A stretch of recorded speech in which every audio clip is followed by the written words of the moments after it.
اگلا سوال ہے جی کہ اسلام میں کھانے پینے کی اشیاء پر پھونک مارنا منع ہے، تو کیا وجہ ہے کہ جب لوگ دم کرواتے ہیں تو اس کے اوپر پھونک ماری جاتی ہے؟ یہ وجہ تو انہیں سے پوچھے دم کرنے والوں سے، یہ تو بالکل صحیح ہے۔ ابو داؤد کے اندر، سنن ابن ماجہ کے اندر صحیح سند کے ساتھ حدیث موجود ہے کہ نبی علیہ السلام نے کھانے پینے کی چیزوں میں پھونک مارنے سے منع فرمایا ہے۔ تو یہ دم کے لیے بھی، یعنی آپ تو پھونک کی بات کر رہے ہیں، لوگ تو یعنی اپنے بزرگوں کی تھوکیں ڈلواتے ہیں اور وہ سہارا لیتے ہیں بخاری اور مسلم کی حدیث سے۔ بھائی نبی علیہ السلام کی تھوک مبارک، آپ کا پسینہ مبارک، وہ تو تبرکات ہیں، آپ کے پسینے سے تو بدبو آتی ہے، نبی علیہ السلام کا پسینہ تو عطر کے طور پہ استعمال ہوتا تھا، آپ کی تھوک مبارک سے تو آپ پلی لے ہی نہیں سکتے۔ آپ علیہ السلام کی جو کوالٹیز ہیں وہ تو ایکسٹرا آرڈنری ہیں، باقی عام بندے کی تو یہ معاملات نہیں ہو سکتے کہ وہ تھوک ڈلواتے ہیں شفا ہو جائے گی، ایسا نہیں ہوتا، یہ بالکل غلط ہے۔ نبی علیہ السلام نے کھانے پر پینے کے اوپر پھونک مارنے سے منع کیا۔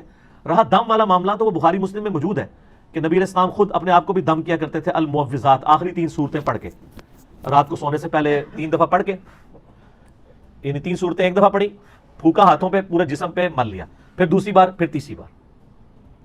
اور اما عائشہ کہتی ہیں کہ جب نبی علیہ السلام بیمار ہو گئے، بخاری کے الفاظ ہیں، تو پھر میں یہ صورتیں پڑھ کے آپ کے مبارک ہاتھوں پہ دم کر کے آپ کے ہاتھوں کو آپ کے جسم پہ پھیر دیتی تھی، اپنے ہاتھوں کو نہیں سر، پوائنٹ ٹو بی نوٹڈ، نبی علیہ السلام کے ہاتھ برکت والے، حضور کے ہاتھوں میں پڑھ کے حضور کے ہاتھوں کو جسم پہ پھیر دیا کرتی تھی۔ یعنی شیاطین، جنات، جادو اور نظر بد کے اگینسٹ یہ المعوذات، 3 پناہ دینے والی صورتیں ہیں، سورہ الاخلاص، سورۃ الفلق اور سورۃ الناس، قرآن کی بھی آخری 3 صورتیں۔ یہ والا دم تو ٹھیک ہے، لیکن پانی کے اوپر دم کرنا اور پانی کے اوپر یعنی پھونک مارنا یہ جراثیم والا معاملہ ہے۔ ایون جامعہ ترمذی کے اندر یہ بھی حدیث موجود ہے کہ نبی صلی اللہ علیہ وآلہ وسلم نے فرمایا کہ اگر کوئی شخص پانی پیے نا تو وہ پانی کے اندر سانس نہ لے، سانس لینے، کیونکہ سانس لینے سے بھی تو پھونک چلی جائے گی نا، یعنی گلاس کو اپنے منہ سے ہٹا کے سانس لے۔ اور اسی حدیث کے اندر الفاظ ہیں، ایک صحابی کہتے ہیں کہ اگر پانی پیتے ہوئے اس میں کوئی تنکا آ جائے پھر میں کیا کراں؟ وہی سوال ہے نا۔ اور کیا عورتیں کیا بچوں کے لیے دودھ ابال کے دیتی ہیں نا، وہ ملائی ہٹانے کے لیے پھونک مار دیتی ہیں۔ وہ صحابی نے بھی پوچھ لیا اسی حدیث کے اندر ابو داؤد ترمذی میں کہ یا رسول اللہ اگر تنکا آ جائے تو آپ فرمایا تنکا نکال کے باہر کر، پھونک کیوں مارنی ہے؟ تو یہاں پہ بھی میں یعنی کب کسی کو دیکھتا ہوں نا، میں رات کو وہ بھائی مجھے کہتی ہے نماز کے بعد نا وہ کشمیری چائے تو لے آنا میرے لیے، تو میں لینے گیا تو وہ جو لفافے اٹھا رہا ہے نا پہلے اس میں پھونک مارتا ہے، اس کو کھولنے کے لیے اس میں چائے ڈالتا ہے۔ تو میں نے اس کو کہا یار یہ پھونک مارنا منع ہے، نبی علیہ السلام نے منع فرمایا، تم مطلب پھونک مارنی بھی ہے، آپ یعنی باہر ویسے پھونک مار لیں، اس کو لفافے کو کھولنے کے لیے پھونک مارنے کی ضرورت نہیں ہے، لفافہ ایسے کھولیں اس میں چائے ڈال لیں، یعنی آپ منہ سے کام جو کر رہے ہیں وہ آپ ہاتھ سے کر لیں۔ جو میں نے بتایا ابو داؤد ترمذی میں الفاظ ہیں، نبی علیہ السلام نے فرمایا کہ تو نے تنکا ہٹانا ہے تو وہ ہاتھ سے ہٹا لے، پھونک نہ مار اس میں، اور سانس بھی نہیں لے گا، سانس بھی اس کے اندر پانی کے اندر نہیں لینا، ٹھیک ہو گیا؟ تو یہ پھونک مارنے والا غلط ہے۔ باقی جو دم والا معاملہ ہے، پانی کے اوپر آپ دم نہیں کریں گے، اپنے ہاتھوں کے اوپر دم کریں، وہ تو سنت ہے، وہ ٹھیک ہے۔ پانی وغیرہ کے اوپر، ان چیزوں کے اوپر نہیں کرنا چاہیے، کوئی ثابت نہیں ہے۔ اچھا جی، اگلا سوال یہ ہے کہ کیا کھڑے ہو کر پانی پینا یا کھانا کھانا جو ہے یہ طریقہ کیسا ہے، اور کیا یہ کافروں کا طریقہ ہے؟ کافروں کا طریقہ پہلے ہوتا تھا، ہماری ویڈیوز کے بعد اب مسلمانوں کا طریقہ بن چکا ہے۔ ہاں جی، آپ کو پتا ہے وہ 2014 میں جب اسلام آباد میں ایک دھرنا چل رہا تھا پولیٹیکل جماعت کی طرف سے، اس دوران ڈاکٹر طاہر القادری صاحب بھی اس دھرنے میں شامل تھے۔ تو ڈاکٹر طاہر القادری صاحب دوائی استعمال کرتے تھے نا، تو اب تقریر کے دوران کوئی دوائی آ گئی یا ان کا گلا پکڑا ہوا تھا، کوئی وہ ساشے گھول کے یا جوشاندہ کسی نے دے دیا، تو وہ کھڑے ہو کے نا یوں پی رہے تھے۔ 2-3 بار جب انہوں نے پیا نا، تو ایک دن انہوں نے تقریر میں ان کو خیال آیا کہ میرے مرید کیا سوچتے ہوں گے کہ کھڑے ہو کے پانی پینا تو گناہ کا کام ہے، تو ہمارے پیر صاحب بھی کھڑے ہو کے پی رہے، تو انہوں نے کہا یہ میں جو پی رہا ہوں نا یہ سنت ہے۔ ہاں سر، میرے تو گل آئے گی تو پھر میں سنت دساں گا، ورنہ پوری دنیا کو کہانی مسلمانوں نے یہی کرائی ہوئی ہے کہ کھڑے ہو کے پانی پینا گناہ ہے، کھانا کھانا گناہ ہے، کافروں کا طریقہ ہے۔ ایون اس کو چھوڑ دیں، کرسی میز پہ بیٹھنے کے بارے میں احمد بریلوی صاحب کا فتویٰ ہے کہ یہ انگریزوں کی مشابہت ہے، کرسی میز پہ بیٹھنا، چمچوں سے کھانا، پتہ نہیں یہ مطلب کیا کہا رہے ہیں یہ لوگ۔ اچھا، تو وہ انہوں نے پھر کہا کہ نہیں یہ تو سنت ہے، اور انہوں نے کہا جی مولا علی بھی کھڑے ہو کے پانی پیا کرتے تھے۔ بس انہوں نے تو خیر اتنا بتایا، میں آپ کو پوری حدیث بتاتا ہوں، صحیح بخاری میں یہ حدیث موجود ہے کہ مولا علی رضی اللہ تعالیٰ عنہ علیہ السلام جب یعنی امیر المومنین بنے تو ظاہر ہے انہوں نے دارالخلافہ کوفے میں شفٹ کر لیا تھا، تو آپ کی عادت تھی کہ آپ زور سے لے کے مغرب تک نا نمازوں کے اوقات کے لیے مصلی پہ آتے تھے، اس کے بعد ممبر پہ چڑھ کے لوگوں کو مسائل سکھایا کرتے تھے دین کے، ایون لوگ تابعین آ کے وضو کا طریقہ بھی سیکھا کرتے تھے، بالکل بیسک چیزیں بھی۔ تو مولا علی علیہ السلام نے ایک دن یعنی وہ اپنے مسائل زور کے بعد بیان کر رہے تھے، اس دوران وضو کر کے بتایا لوگوں کو، وضو کا طریقہ سکھایا، اور اس کے بعد جب وضو کا جو پانی بچ گیا تھا نا اس کو کھڑے ہو کر پیا، اور فرمایا کہ میں نے کھڑے ہو کے پانی اس لیے پیا ہے کیونکہ میں نے کوفے میں لوگوں کو دیکھا ہے کہ وہ کھڑے ہو کے پانی پینے کو معیوب سمجھتے ہیں، جبکہ میں نے نبی صلی اللہ علیہ وآلہ وسلم کو خود کھڑے ہو کے پانی پیتے ہوئے دیکھا ہے۔ اچھا وہ سر زمزم نہیں تھا، اس میں بھی مولویوں نے نا پک چھوڑ دی، انہوں نے کہا جی وضو کا بچا ہوا کھڑے ہو کے پی سکتے ہیں، عام حالت میں نہیں پی سکتے۔ یہ گورے کو جب بتائیں گے نا تو وہ تو آپ کے اوپر ہنسے گا, آپ کا مریض تو چپ کر جائے گا, وہ پوچھے گا یہ کون سا طریقہ ہے بھائی, پانی تو پانی ہے. چلے زمزم کو آپ نے لادا کر لیا, بخاری مسلم میں یہ حدیث موجود ہے کہ نبی علیہ السلام نے زمزم کو کھڑے ہو کے پیا. ہمارے نزدیک تو وہ دلیل بھی کھڑے ہو کے لیے کافی تھی, زمزم بیٹھ کے بھی پی سکتے ہیں, زمزم کھڑے ہو کے بھی, دونوں سنت طریقے ہیں. مولا علی نے اس میں فرمایا کہ تم معیوب سمجھتے ہو کھڑے ہو کے پانی پینے کو, کیٹاگوریکل مینشن کیا. آپ نے یہ نہیں کہا کہ وضو کا بچا ہوا پینے کو, آپ نے کیٹاگوریکل بتایا کہ نبی علیہ السلام نے کھڑے ہو کے پانی پیا ہے. اور اس کی سپورٹ میں ایک اور حدیث ہے ترمذی اور ابو داؤد میں, بڑی رکت انگیز حدیث ہے جی. ایک صحابی کہتے ہیں نبی علیہ السلام میرے گھر تشریف لائے تو میرے گھر میں ایک کونے میں مشکیزہ لٹکا ہوا تھا. پرانے دنوں میں, پرانے زمانے میں مشکیزوں میں نا پانی سٹور کرتے تھے, اس کے آگے انہوں نے 2-3 اس کے منہ بھی بنائے ہوتے تھے. اچھا, تو کہتے ہیں نبی علیہ السلام نے نا وہ منہ پکڑ کے نا ایک تو اس میں سے پانی یوں کر کے پیا. کہتے ہیں میں حضور کو دیکھ رہا تھا, اس صحابی کا نام ہے کبشہ رضی اللہ تعالیٰ عنہ علیہ السلام. کہتے ہیں میں نے نظر رکھی ہوئی تھی, جیسے حضور فارغ ہوئے نا وہ میں نے منہ کا حصہ کاٹ کے نا اپنے پاس تبرکن رکھ لیا. مشکیزے کا منہ کاٹ کے انہوں نے تبرکن رکھ لیا کہ نبی علیہ السلام نے اس سے پانی پیا تھا. یہ ترمذی اور ابو داؤد کے اندر حدیث موجود ہے. اس میں بھی الفاظ ہے کہ نبی علیہ السلام نے کھڑے ہو کر مشکیزے سے پانی پیا. اس میں تو زمزم ہے ہی نہیں ہے, تو نبی علیہ السلام خود کھڑے ہو کے پی لیتے تھے.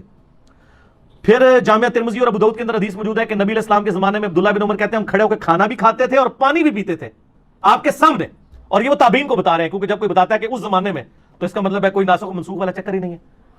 اور ایک اور حدیث ترمذی کے اندر موجود ہے کہ نبی صلی اللہ علیہ وآلہ وسلم کے زمانے میں, یعنی آپ علیہ السلام کے بارے میں خود آیا کہ آپ علیہ السلام کھڑے ہو کے پانی پی لیا کرتے تھے, اسے منع بھی نہیں فرمایا کرتے تھے. البتہ مسلم شریف کی ایک حدیث ہے کہ آپ علیہ السلام نے کھڑے ہو کے پانی پینے سے منع فرمایا. اور ایک اور حدیث ہے مسلم شریف کی کہ جو شخص کھڑے ہو کر پانی پیے تو وہ کیا کرتے ہیں, اس حدیث سے لوگ پلی لیتے ہیں, تو وہ حدیث منسوخ ہے.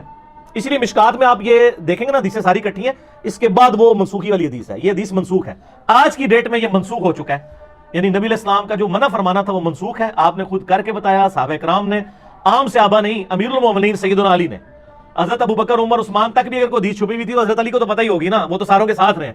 مولا علی نے اگر صحیح بخاری میں آتا ہے کھڑے ہو کے پانی پیا ہے, پھر بات تو کلیئر ہوگی کہ کھڑے ہو کے پانی پینا اور کھانا کھانا یہ سنت ہے, یہ خلاف سنت نہیں, کافروں کا طریقہ نہیں ہے. اذان شروع ہو گئی ہے مغرب کی, اذان کا جواب دیں انشاءاللہ, باقی کوسچن آنسر سیشن کا سلسلہ اذان مغرب کے وقفے کے بعد.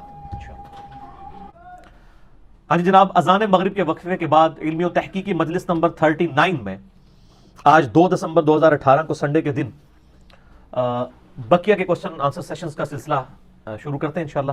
اگلے سوالات جی. اگلا سوال یہ ہے کہ پانی کو 3 سانس میں پینے کا طریقہ جو ہے وہ بیان کر دیں, کیونکہ آج کل ایک ویڈیو آئی ہوئی ہے کسی صاحب کی, تو وہ ایک گھونٹ جو ہے وہ غالباً 1-1.5 منٹ کے اندر پی رہے ہیں اور سانس بہت ان کو جو ہے نا پھولتا ہے. تو وہ کہہ رہے ہیں کہ یہ اصل طریقہ ہے اندر جو ہے نا وہ, وغیرہ دنیا کا ہر بندہ جو پانی پی رہا ہے سنت طریقے کے مطابق بھی, تو اصل میں تو وہ پانی کا جو آپ کا اس کے دوران سانس آتا ہے تو وہ اندر جا رہا ہے. تو یہ پانی پینے کا طریقہ ذرا بیان اندر کیا ہے, وہ کیا کہہ رہے ہیں گلاس کے اندر, وہ کہہ رہے ہیں جب آپ اس طرح گٹاگٹ پیتے ہیں تو اصل میں وہ آپ کا سانس بھی اندر جا رہا ہے. نہیں اس طرح نہیں ہے, پتہ نہیں ان کو کس نے یہ پڑھا دیا ہے.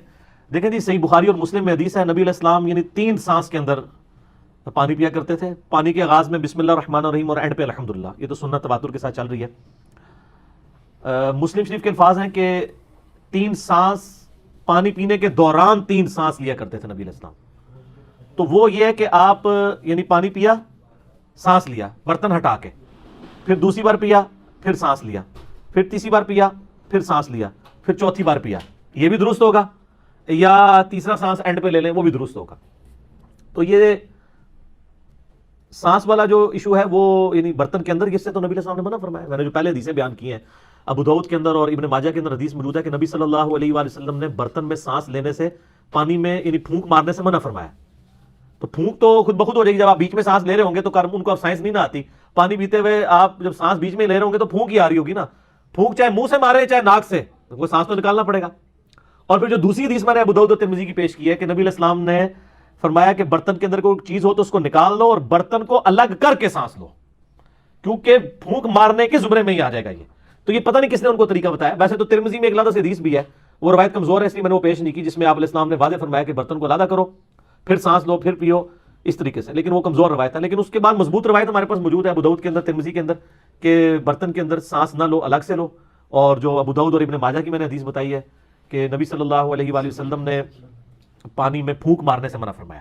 پھونک چاہے منہ سے جائے چاہے ناک سے جائے, دونوں ہی غلط ہے. تو یہ سانس لینے کا طریقہ یہ ہے کہ برتن سے الگ کرنا ہے, اور وہ آپ نے ایک ہی سانس کے اندر نہیں پینا. بلکہ مسلم شریف کے الفاظ ہیں کہ یہ زیادہ زود ہضم ہے یہ چیز کہ آپ سانس لے کے, اور سانس لینے کا مقصد یہ تو نہیں تھا کہ اب آپ پانی پی رہے ہیں تو بیچ میں ہی سانس لیں, یعنی وہ وقفہ کرنا, یعنی پیا سائڈ پہ کیا, پھر پیا, پھر سائڈ پہ کیا, اس طرح 3 بار کر لیں تو وہ بیچ میں دوران لینا ہے, اس میں واضح الفاظ موجود ہیں. پتہ نہیں کس نے ان کو, ادھر تو ہر طرح کی چیز بک رہی ہے جی, ہم تو صرف سمجھا ہی سکتے ہیں نا, جن کو نہیں سمجھ ان کو کہیں گے کہ آپ اس طرح کریں. مشکات المصابی کی جو دوسری جلد ہے نا, یہ سائیکلوپیڈیا آف حدیث ہے, دوسری جلد کے اندر اینڈ پہ جا کے ایک چیپٹر آ جائے گا مشروبات کا بیان, اس میں ساری حدیثیں آپ کو انٹریکشن فارم میں مل جائیں گی, تو آپ کو پتہ چل جائے گا قرآن و حدیث سے. جب اچھا یہ آپ نے جو کلپ دیکھا ہے, انہوں نے حدیث کا انٹرنیشنل نمبر کیا بتایا تھا؟ نہیں, حدیث کا انٹرنیشنل نمبر تو انہوں نے کوئی نہیں بتایا. کیوں؟ تو وہ پھر آپ وہ فرماتے ہیں نا, فرماتے ہیں وہ اپنی جیب میں رکھے نا, ہم تو آپ کو جو جو چیز بتا رہے ہیں وہ لنک نکلے گی. تو تسی بھی ہر گڈی مگر نہ ٹور پیا کرو, اگر کوئی گل کرتا ہے نا انہوں ہی پوچھا کرو کہ سر کتنے لکھا ہے. اس طرح تو کل کو کوئی بندہ جو ہے وہ پانی پینے کا کوئی اور طریقہ ایجاد کر دے گا, تو پھر میرے پاس سوال لے کے آ جائیں گے.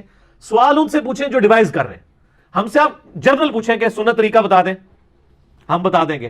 جب وہ بتا رہے ہیں ان سے پوچھیں کہ انہوں نے کہاں ہی پڑھا ہے, وہ تو صحیح الاسناد حدیث کے بالکل خلاف ہے. جب پھونک مارنے سے منع کر دیا, سانس لینے سے منع کر دیا, تو ہر چیز بیچ میں منع ہوگی, بیچ میں نہیں لینا, الگ سے لینا.